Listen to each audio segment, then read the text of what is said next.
The first liberal South Korean president in nearly a decade expressed intentions to open up relations with the North, but with the reclusive state having further isolated itself from Seoul and the rest of the world, it would be difficult to reach out right away. Kwon Jang-ho delves deeper into the road ahead for the so-called Moonshine policy.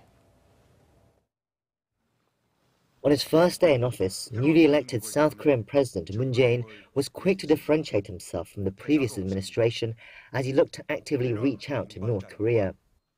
한반도의 평화를 위해 동분서주하겠습니다. 필요하면 곧바로 워싱턴으로 날아가겠습니다. 베이징과 도쿄에도 가고 여건이 조성되면 평양에도 가겠습니다. But that immediately raised many questions. What are those right conditions and how soon can they be reached? North Korea has to show sincere intent towards talks and intent towards denuclearization. Only if those requirements are met can talks realistically be an option. So it's unlikely to happen right away.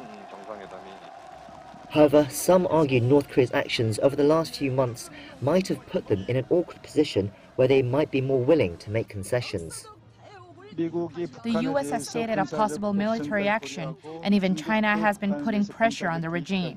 North Korea is severely isolated from the international community at the moment. Currently, the only way out of that corner is by re-engaging with South Korea.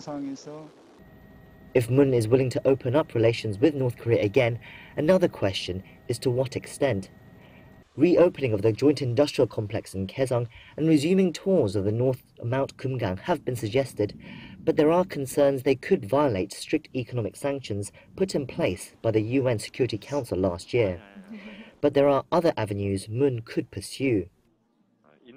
Humanitarian options such as reunions for separated families or aiding North Korean infants could be something that President Moon can offer to Pyongyang soon. Although it's still very early in Moon's presidency and there are still many factors that could affect all outcomes, the doors to reconnect with Pyongyang have been opened. Kwon Jang-ho, Arirang News.